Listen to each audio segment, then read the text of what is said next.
Every quarter, we go out into the field and we survey small businesses to get a sense of how they're feeling, what their dispositions are, how business is faring. And of course, this year, it has been remarkable, the results we've received. We've just received back the second quarter survey, and there are some green shoots to tell you about here. Let me give you just a couple of them. Some improvement in business owners' outlook from the this would be the second quarter. From the first quarter, business optimism is up now to 53 on our scale from 49 in the last quarter. That is a modest gain, but it is still the second lowest reading on business optimism that we have ever received. 64% of those polled in our most recent survey out in the field have said that they feel they can continue operating under current conditions for more than a year.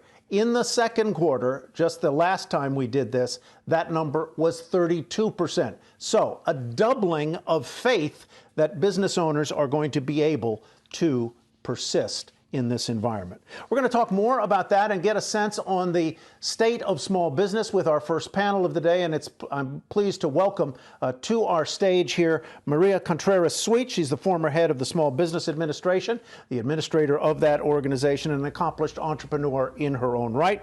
Neil Bradley is the executive vice president and chief policy officer of the U.S. Chamber of Commerce. And Holly Wade is the director of research and analysis at the National Federation of Small Business. Thank you, all three of you, for joining us today. We'll spend about 25 minutes here together, and we'll cover a lot, and we'll bring in audience questions as well. Holly Wade, let me start with you because you're the numbers person. You do a lot of studying, poll taking of small businesses, of your membership, which represent a tremendous part of small business, which, as we all know, is responsible for some 44% of U.S. economic output and employs roughly half of all U.S. employees. What are you seeing in the field? What is the mood of small business? What are they telling you?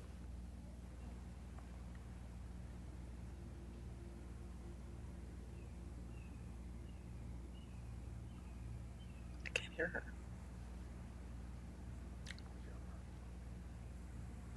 All right, we apparently don't have Holly Wade's audio worked out, but let me turn to you, Neil Bradley. Are you seeing some of those signs of optimism that I referenced in the SurveyMonkey strategy? We'll get back to Holly Wade with more numbers in just a minute. What are you seeing from your constituents? How optimistic or challenged are they feeling?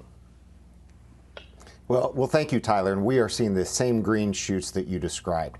You know, at the U.S. Chamber, we partner with our friends at MetLife. And since the outbreak of the pandemic began, we've been doing monthly surveys. And we've seen a significant change in attitude. We know that we're going to have to get through this period, but there's hope and optimism on the other side of it. Let me give you two numbers to indicate that.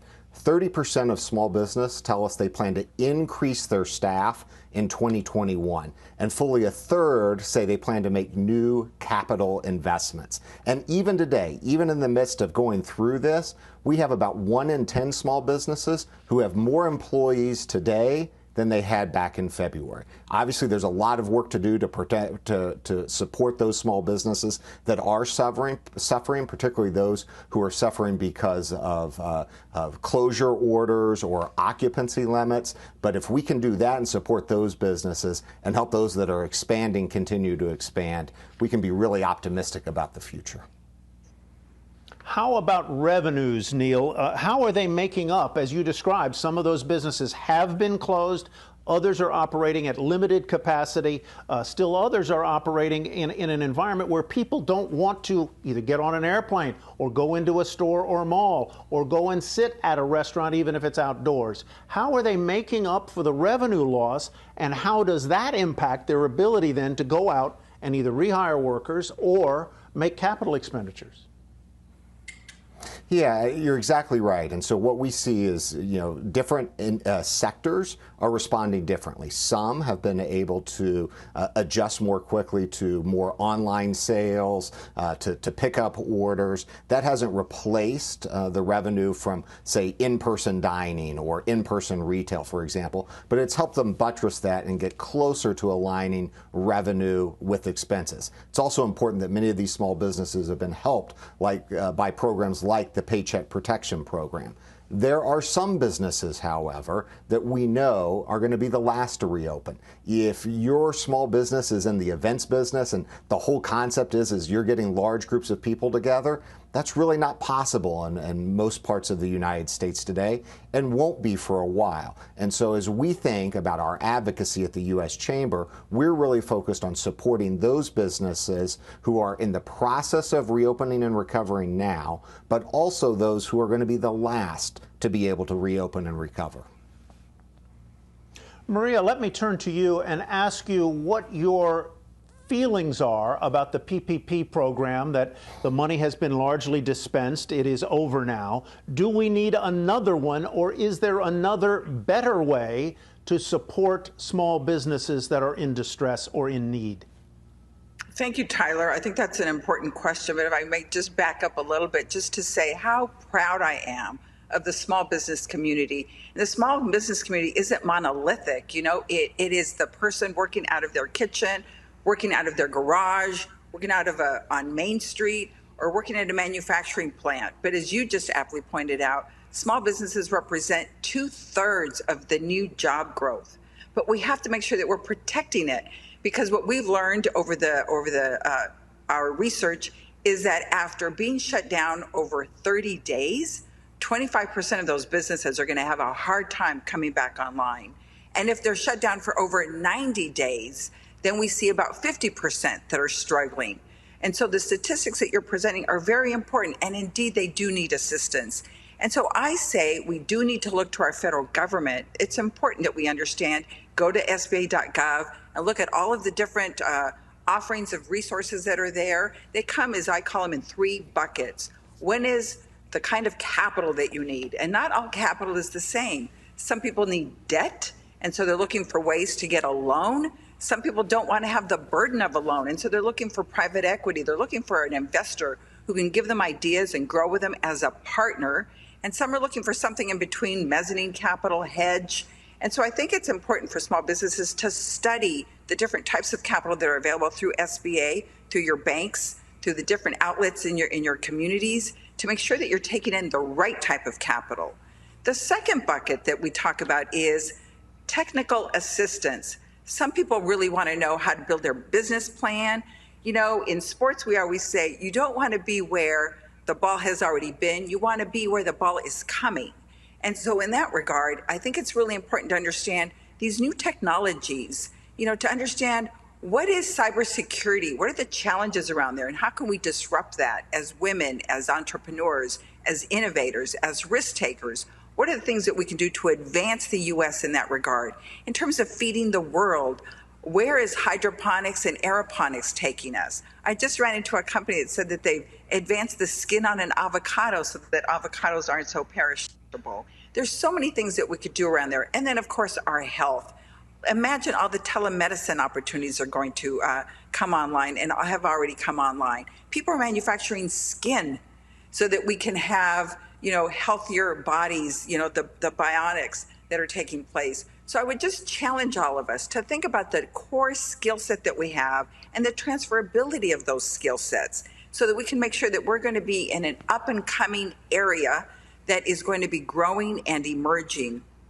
John F. Kennedy said, we don't all have equal talent, but in America, we should all have an equal opportunity to pursue our talent.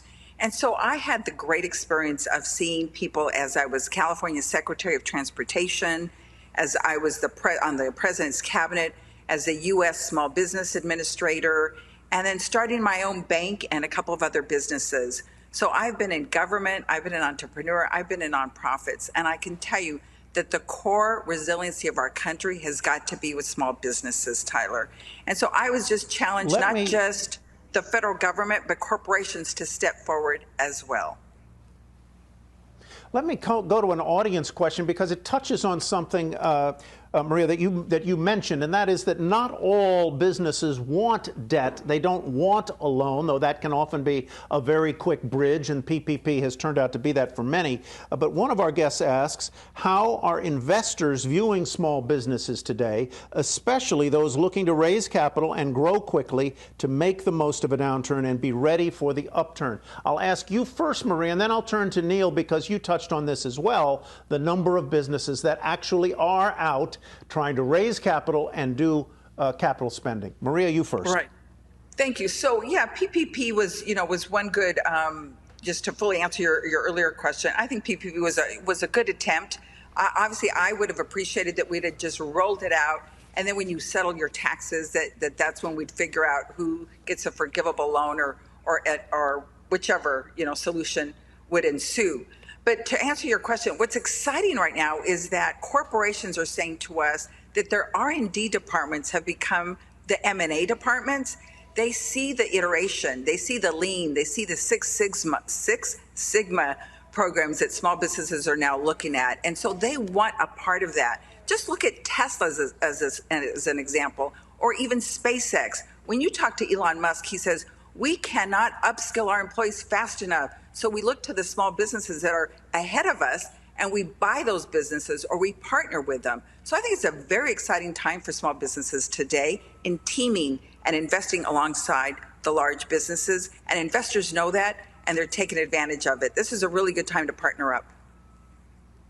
All right, Neil, let me let you have a whack at that. The question again was, how are investors viewing small businesses that need capital because they want to invest for the future post-pandemic?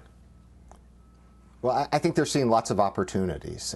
So, it is not, while there are challenges in many industrial sectors for small businesses, in others, there's a great innovation, and that innovation is being amplified and presents opportunities. And to Maria's point about larger businesses, one of the interesting things that we've heard from our larger members at the U.S. Chamber is that they're looking at their small business supply chain, and they're really beginning to see standout stars, small businesses who've adapted to this environment and figured out how to excel at what they do or modify their operations. And those folks are prime for investment, potentially even merger, acquisition, as Maria said, because those are the folks who are deploying the tactics, who are demonstrating the innovation that they can survive, Tyler, I'll use your word here, the unprecedented times that we're in at the moment. All right, everybody take a hit right now. Take a shot of tequila on that. Neil, bravely going where no one had gone before. We now have Holly Wade back with us, and I'm delighted that we've worked out the audio issue there. And I was going to ask you, Holly, at the beginning to sort of tell us the numbers of what you're seeing on the ground as the mood of small business. But since we've begun our conversation, I'm going to spin it just a little bit, and I'm going to cite the words of Bill Dunkelberg, who I know you know, and he describes the current environment economically as a disastrous economic situation. How are small businesses coping with that? And do you expect to see, we've not seen it so far, a flood of bankruptcies or closures in small business in the remaining of third and fourth quarter this year? Sure. So small business owners, we survey them every month to see where they are as far as business conditions. Our headline measure is the Small Business Optimism Index that we released the July numbers this week, and they plateaued a bit from a good, healthy move up over the last couple months from the onset of the economic crisis, the health crisis, where levels were very depressed. But there has been improved optimism. We're back now to levels that are around the historic average. However, it's not uniform across the small business sector. So there are industries that are doing a bit better than even pre-health crisis levels, but there are still many small business owners, a large population, that have revenue and sales that are still well below pre-crisis levels. But they are optimistic that in the next 6 months the economy will improve. Hopefully some of these state reopening phases will continue to open up and allow for more business activity.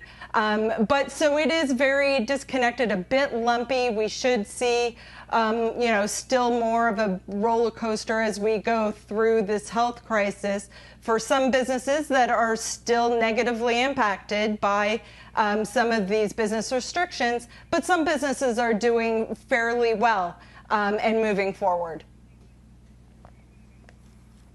Let me just, we're going to go to a couple of quick questions here from the audience because they're there and they're coming fast and furious. I'm not sure which of our panelists might be best to take it. Maybe Maria, you. When do you think, Barbara asked, when do you think the government will finalize the tax treatment of a PPP loan? Any perspective on that, window on it, Maria? I had the good fortune of addressing the caucus just recently, and they're all working so hard to, they understand that small businesses right now are struggling. And so that's what I say. I mean, I've been suggesting to small businesses to just hold a little bit, like wait till the end of the deadline on the forgiveness, because the rules are fluid. They are changing. And as we know, we're anticipating a package, soon, whether it's through executive order or fiat or through the real process, the legislative process, in my view. So I would say just hold on, because I think it's got to come very, very soon. And I just want to, again, just try to lift us all up, because these are hard times. And so I'm glad everybody's taking their tequila shot. But, I have to tell you that when I came to this country at the age of 5, I didn't know what to do with my life. But it was always entrepreneurs who gave my mother her first job, who gave me my first job. I couldn't speak English, and so there was no way I was going to get a government job or a corporate job, but it was a small business that let me in and let me start. And it's only in America where somebody like me could come in, and I still remember my grandmother's words as I was leaving Guadalajara, Mexico, Tyler, and she said, someday in America, you're going to be able to work in an office and be a secretary, although we've been migrant workers. And the good Lord, look, through entrepreneurship, I was a cabinet secretary and I did hold office. And so that's the beauty of entrepreneurship. That's what we want to replicate over and over and over again. And having been the voice for small business around the world, I can tell you that the way we can access capital is so unique to America. So I say seize the moment, look at the positive aspects here, and seek out support. Make sure that you're going to the small business development centers, that you're going to the SCORE centers to get assistance, and that you're talking to people who can help you diversify your portfolio, such as, is there a local city contract you can get? Is there a state contract you can get? Is there a corporate contract that you can get to make more sandwiches or to do facials for some of the executives? What are the things that we can do to make sure that we're accessing markets domestically and abroad, knowing that 99% of the world's consumers are outside of the United States? Let's seize all of that. Let's continue the beauty of America and show them what we can do. Let me turn back to Holly for just a minute. I'm not sure you answered the question about the idea of large-scale closures of small businesses or bankruptcies of small businesses. A lot of small businesses don't have a lot of debt. They're funding out of off of credit cards or out of family and friends, and so they might not file a Chapter 11. Are you seeing that in your research, Holly? So there will be a delay in the numbers of closures for the federal data that comes out. We do know just from past recessions and economic shocks that we will likely see an elevated number of business closures. However, it's very uncertain right now. We had, the PPP loan program that was a lifeline for many small business owners to keep those doors open, to continue to help support payroll and their employees. And so while some small business owners have had to temporarily shut down their doors or limit operations, we don't know how many right now of those will become permanent. So unfortunately, we will likely see elevated levels of business closures that will turn permanent. But right now, it's very uncertain how many of those temporary closures will in fact be permanent.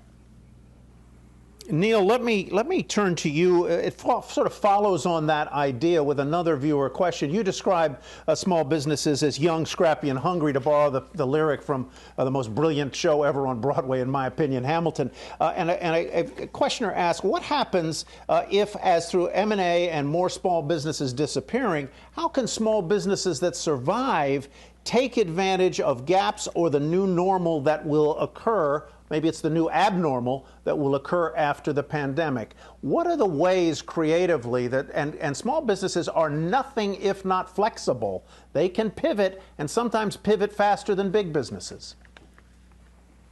No, that's exactly right. And I think that the questioner gets it by the premise of the question, right? I tell policymakers in Washington, D.C. all the time that if you're envisioning the economy after the pandemic is over, looking exactly like it did when the pandemic began, you're getting it wrong, and you're missing the opportunity for all the ingenuity that's going to happen. You know, in reality, just as Holly just explained, there are some businesses that aren't going to be able to survive. There are some that aren't going to reopen, but there are also going to be new businesses that take their place. And one of the things that I would encourage entrepreneurs to do is to find those gaps, to think about those gaps. Where are the new opportunities?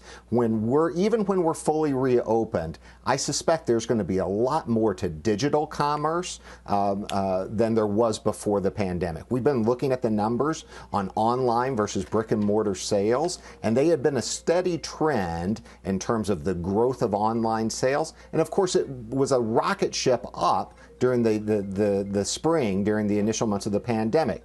That may come back down, but it's going to come back down and operate from an elevated level. So those scrappy and hungry entrepreneurs and small businesses that we're pleased to represent at the U.S. Chamber, they're figuring out how not to just make temporary adjustments, how to make permanent changes in their operations to take advantage of that.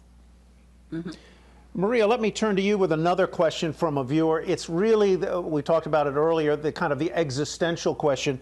A business owner from Southern California who owns a health club there says that they have been forced to close twice. Do you have any advice for staying alive during a forced shutdown? Oh, that one is Jim is a tough one. But what I've seen is, everybody's trying to be, bring on their creative genius here. And so you just have to think about ways, maybe you could do online training so that people could do their physical activity in their own home, and you could be training them. Are there ways in which that you can reach out to people? Can you take something outside? Like around our neighborhood, their trainers are coming out and they're doing their work out in everybody's backyard. They're meeting up in the backyard. So always think creatively about the ways in which you can continue to support your business, and just think hard about it. My husband's advice is always, when I have an idea, he says, sleep on it, wake up, and in the morning you're freshest, and then it all comes to the fore. But I think we have to really think hard about this, because we do have to have solutions. People still need to be physically capable. We still need to eat. We still need all these resources. So how can we deliver them under this new environment? But I think, Jim, that's what I would do, is I would just say, save as much cash as you can, and then see what revenue you can generate by actually altering your business model so that you can accommodate it within this environment. Maybe you can, meet your clients at a park out in the open and do the work there. Let's think about the ways in which we can still make sure that people are getting all their physical exercise that they need. But in terms of people coming online, what we're also seeing is that people who are taking early retirement, that there's so many new entrepreneurs that are coming in. Some people say, you know what, I don't want that corporate job anymore. And so I want to take my health benefits with me, and I want to be, a re-entrepreneur, kind of come back in as an entrepreneur instead of working in that corporate climate. So I think we're going to see a lot of innovation. And I would encourage everybody to go to the SBIR website to see what the government is looking at and thinking about the needs that they have, and maybe you can respond to one of those RFPs. We're a little short on time, so I'm going to ask, in the interest of time and brevity, that your answer to my final question be as short as you can make it. And I want to leave it. I'm going to start with Holly, if I might, and then and then go to Neil, and then to Maria. It is probable, I suppose, that the government will come forward with a second tranche of some sort of aid to workers, families, and small businesses, with particular focus on small businesses. What, Holly, would you like to see in such legislation? Certainly. So there is about $130 billion left in the PPP fund, allowing certain small business owners that are most negatively impacted by the health crisis at a second loan would be hugely helpful in supporting those businesses. Businesses are leery about incurring more debt. You know, they've reined in spending. So this would go a long way in helping many small business owners navigate through the health crisis. All right, Neil, you're up. What would you like to see as part of a second legislative tranche of aid for small businesses? Well, I agree with Holly, a second draw PPP, and I'd add two quick things. One, that we ought to remove the barriers so that small businesses can at the same time take advantage of other things like an expanded employee retention tax credit. And then third, there are so many small businesses that are sole proprietorships. We're going to need a program that's directly targeted to helping them survive. And so I really hope in this next bill that there's a focus on those sole proprietors. And Maria, the last word goes to you. Tyler, I'd say ditto to what Neil and Holly just said. I couldn't agree more. And I would just add that I would hope that we think about it in a way to how do we nudge the right outcomes so that if we want to have better infrastructure when we come out of this, how do we make sure that we're encouraging large, medium, and small businesses to make the investments in the communities that really need it? How do we make sure that, you know, if we're funding hospitals for testing, that we're nudging and supporting those who are giving us tests back, the outcomes of those tests in 2 days and not allowing 2 weeks. We have to make sure that we're incentivizing the outcomes that we want, nudging for the ideal outcomes that we want. And finally, I would say to everybody within the reach of my ears to say, your voice matters. And so please make sure that you're thinking about every purchase that you make as a vote. Make sure that you're buying products to support those companies that are doing right by you, and that you're getting out and voting to make sure that the elected officials understand the important role small businesses play. Maria, thank you so much. Neil, our debt to you. And Holly, we thank you for being with us and kicking off our session today. Thanks again so very, very much.